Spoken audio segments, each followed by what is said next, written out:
Wow, where do I even begin? I think the only way I can accurately sum up this game is 3rd and 31. And I think that's pretty good just for the whole game. I'm going to start off with Christopher Johnson, who, let me go back. I didn't talk about this earlier during the week, but I will talk about how his statements carried over to this game. Now, Christopher Johnson, I'm not going to be too hard on him like a lot of the media. Now, I understand when he called Adam Gase an offensive genius, that really took a hit to his credibility. He did not look smart for saying that. And man, it backfired completely this Sunday. And the thing I look at for Christopher Johnson, this is why I'm not so hard on him. Number one, people thought it was a meeting because of the first week. It wasn't. He was scheduled to meet with the media, and since he hadn't done the preseason, he was scheduled to meet anyways, regardless that day. But here's the other thing. Christopher Johnson is a very nice guy.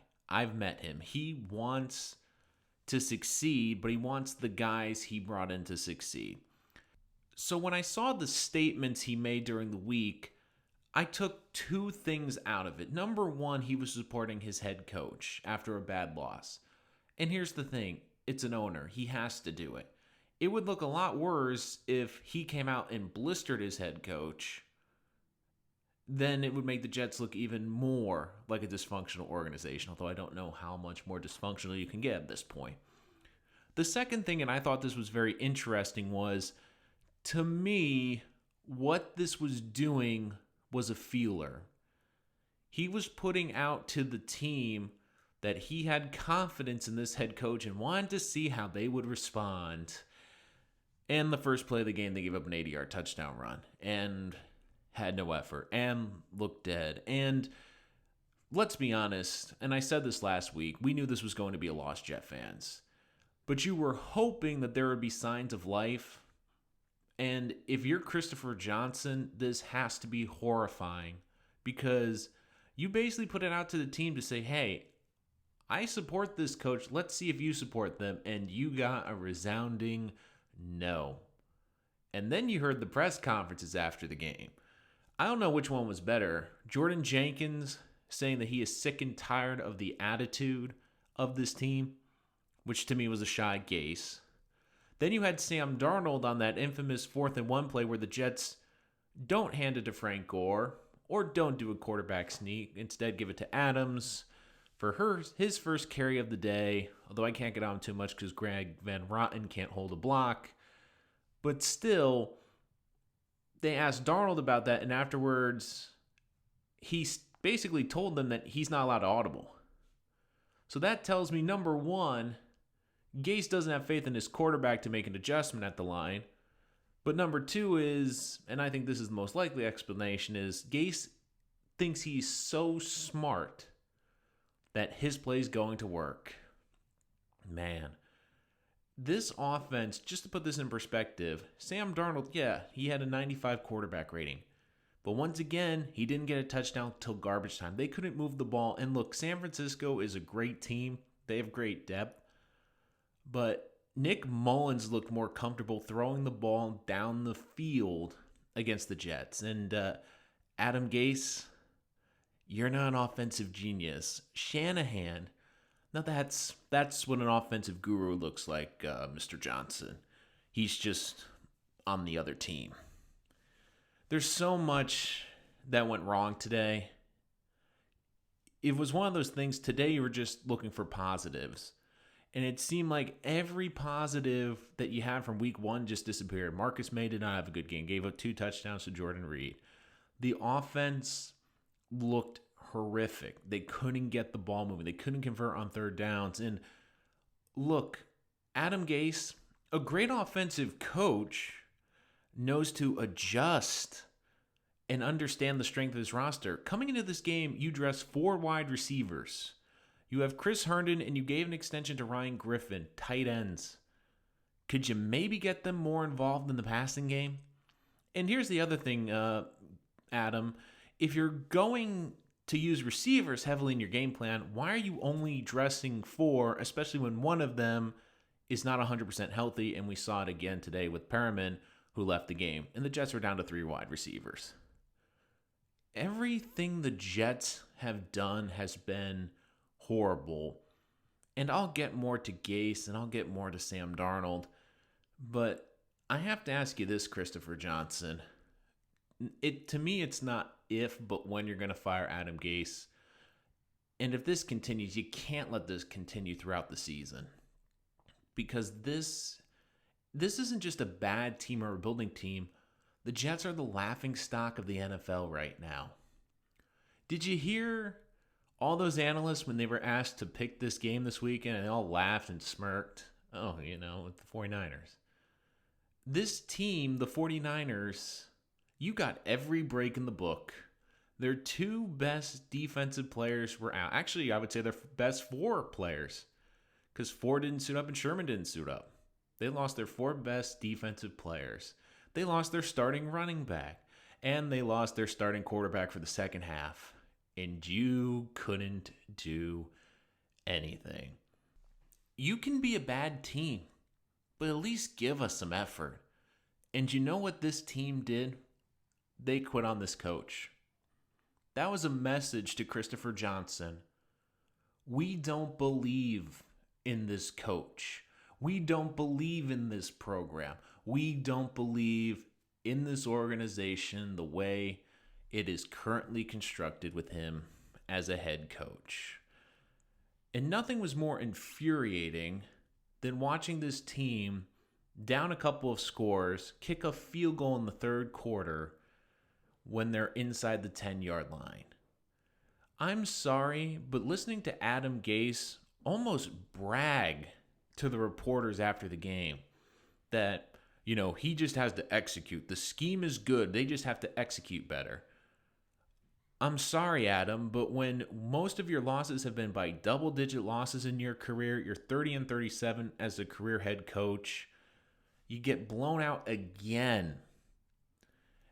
And you don't show any creativity. The Jets are the leaders in the free world of, on first down, we're going to run the ball right up the middle, and on third and long, we're going to run a wide receiver screen. It's embarrassing how easy they are to detect. And Sam Darnold gave you a big key. He's not allowed an audible. He might see something when the defense lines up where it looks like a good matchup. But oh no, Adam Gase, it's his offense. You can't audible out of genius. Where's the genius? There was no effort today. It was as embarrassing as it could possibly be. And I'm a pretty positive guy. Even last week, I was saying, you know what? Marcus may look great. There was a couple great pieces that look great. The one thing I wanted to talk about and that I took from this game that was almost as a positive was a negative again. Because Quinnen Williams has the game of his life. 2 sacks, dominating up the middle, 10 tackles, looks absolutely incredible. Looks like he's a top 5 pick that the Jets were hoping for. And then he gets in the press room. And Quinnen, here's a little bit of advice. I know you're pissed. I know that this losing sucks. But you're not Bill Belichick. You're not at Alabama. And oh, by the way, this was your one memorable game in your Jet career. So don't act to the reporters when they ask you about this game and you give them the Marshawn Lynch answer or a Bill Belichick answer saying, oh, we got to look at the tape. You don't have the right to do that. You don't have the judgment to do that. We know that because of your little excursion to the airport. So let me ask you this, Quinnen. Was it worth it? Because now the media, the New York media, they were looking to make you the hero of the game. You were the one bright spot of this game. And you basically just thumbed your nose at them. Let me say this. Good luck, my friend. Because the New York media, they're not too nice. If you have a bad game next weekend or do something really stupid like you rough the passer, like you were doing in that Bills game, they are going to eat you alive. They're going to absolutely roast you because this was your great chance. You were the one Jet that stood out in this entire game. You finally looked like you lived up to the expectations, and you do that at your press conference. Jordan Jenkins at least has been here long enough. He's earned his stripes, and you know what? He was passionate. You just came off as arrogant and petulant. You have not earned any right on that team to act like that. You have been lucky because we talked about Leonard Williams last year for most of the year and not your terrible performance. But this year, you're in the spotlight. This is supposed to be your breakout year. You even said in camp, watch out. And you finally had that breakout game we were all hoping for. The New York media was going to give you your date. They were going to say, you know what, Quinnen, you're going to have to talk about this loss, but we want to talk about this great game of yours. And instead, you thumb your nose at them. Good luck, Quinnen.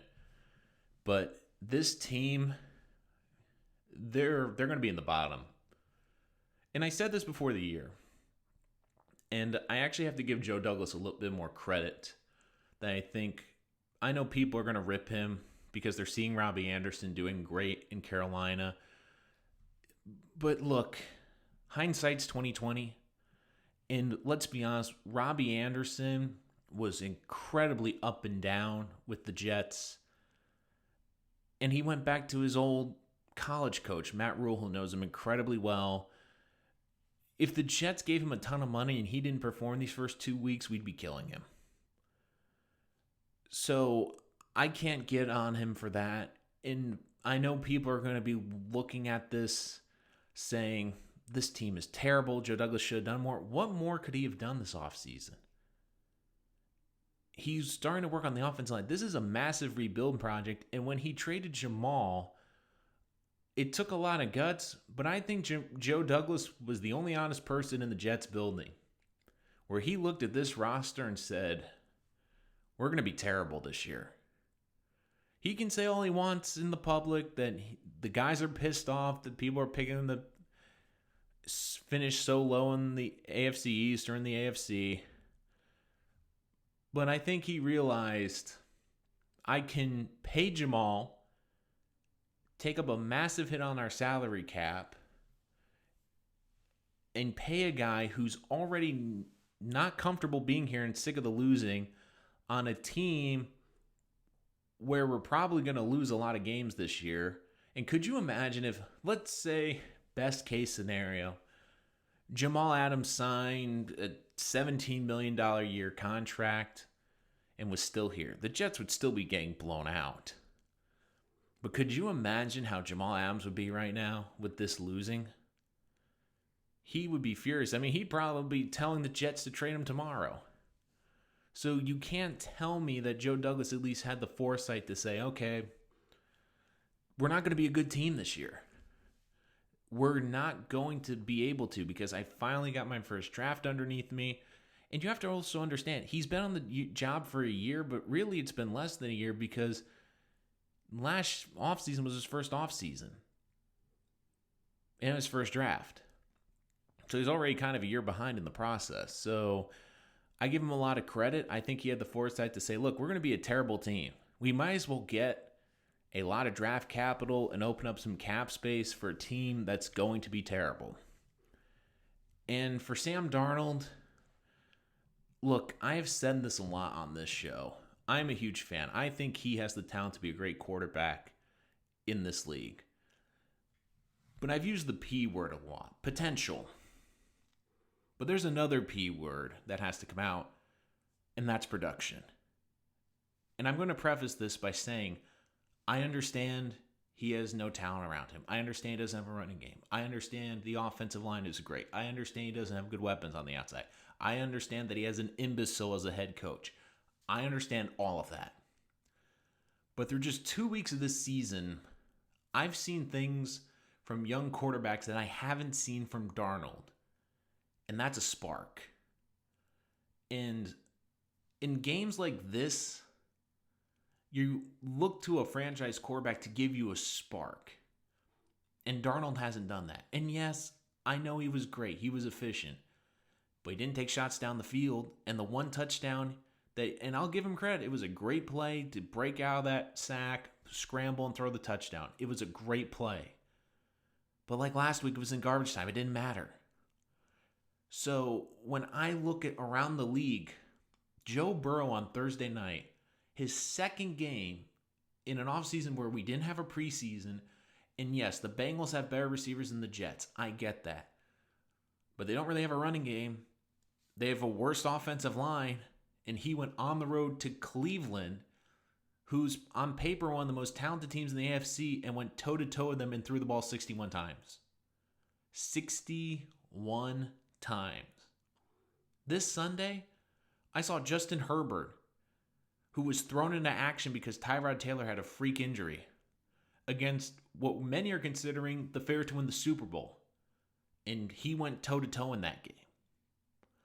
I'm watching Kyler Murray in his second year, and I know he has great weapons. But man, that team, he sparks them. And I was reading something very interesting by Matt Miller this week, which was saying that the Jets and the Browns are starting to lose faith in their quarterbacks, both Baker Mayfield and Sam Darnold.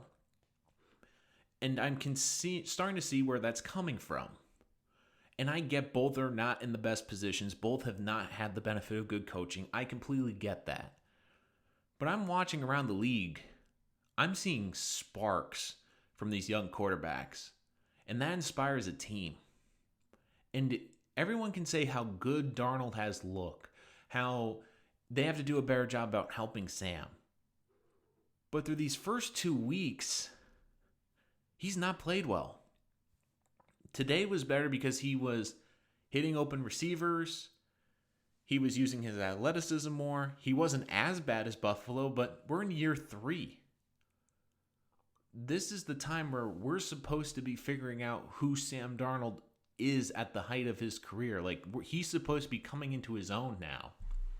And I'm seeing some of these babies coming in. Like Joe Burrow. I did not think Joe Burrow had the same talent that Sam Darnold did. But am I confident that Sam Darnold can throw the ball 61 times in a game? No.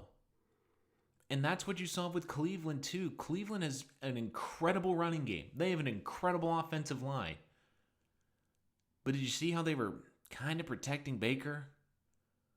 They don't trust him. And I'm starting to get the feeling the Jets, they don't really trust Darnold. Because this team was behind in this game. And instead of being aggressive and trying to come back in this game and hurry up the pace and spread the defense out and try to take shots down the field, they were ultra conservative.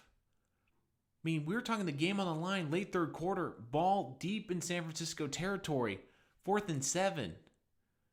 And the Jets kick a field goal, make it 24-6.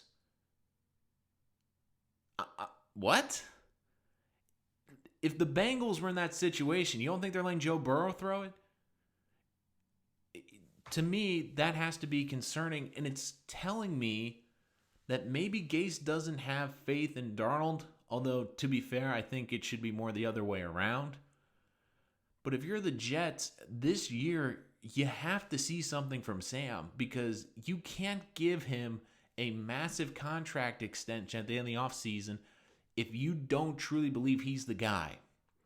And if you're Joe Douglas, I guarantee you, right now, he is sending scouts to Clemson, he's sending them to Ohio State, and he's sending them to North Dakota because he needs a backup plan.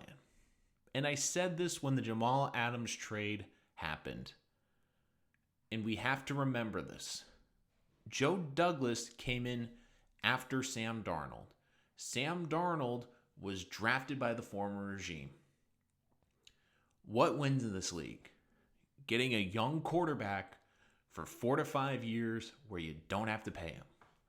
And right now the Jets are in year 3, soon to be paying Darnold. Joe Douglas has the excuse that he can pick a new head coach at the end of the year and he can pick a new quarterback. Because Even though I love Sam, and Sam is incredibly talented, you need to see more from him. And I get the receivers are bad, and I'd like to see Joe Douglas get a receiver to help this kid. But at the end of the day, you're going to have to make the tough decision, because even in this game, when the 49ers took their foot off the gas pedal late in the game, the Jets weren't aggressive. They didn't trust Darnold to throw the ball 15 yards down the field. They didn't trust him. They're down in the game to try to make a comeback. They were playing conservative. And to me, that's because they didn't have faith. Cincinnati basically said, we're down. Joe, throw us out of it. And he nearly did. And I'm going to finish with this. And you pretty much know where I'm going. To me, this coaching staff, it's run its course. And if I'm Christopher Johnson, I would do it at some point during the season rather than at the end of the season, because of two reasons. Number one, you have to send a message that this kind of performance is unacceptable. And I've defended Greg Williams. I've been saying since last year, Greg Williams is the best coach on the Jets. But that defense today was atrocious. They didn't tackle. The effort wasn't there. And could someone tell me why Avery Williamson isn't playing?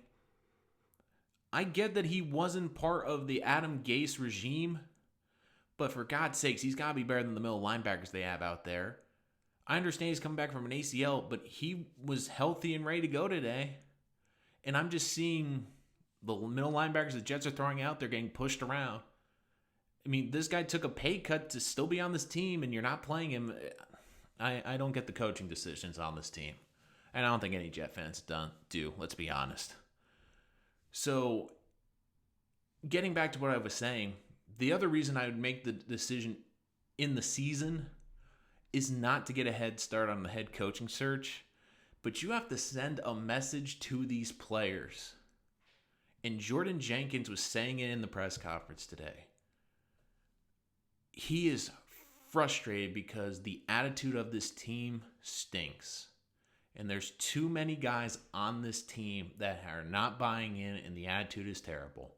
You have to send a message to this locker room saying, we're not accepting that kind of performance anymore. And if you want your job or a job in the NFL, you're going to have to buy in. Because what I'm watching right now is a team, they've quit on their head coach. And they've quit on him in the second game of his second season. And that should tell you everything you need to know. And Christopher Johnson is eating his words right now. Because even though I know what he was trying to do was motivate this team, try to help his head coach out, he stuck his neck out there for his head coach. And like I said, I believe it was a test to this team to see how they would respond to pressure on their head coach. And Christopher, you got their answer. They don't believe in him. And neither should you. That's going to do it for this episode of Rich Sports Talk. Thank you so much for joining us. Make sure to be here every week as we recap every week of the New York Jets season. We'll be back for week 3 and our recap as the New York Jets look to finally get that first win of the season. All of my thoughts and reactions right here on Rich Sports Talk. Make sure you hit that subscribe button because you're not going to want to miss any of our latest content on the New York Jets.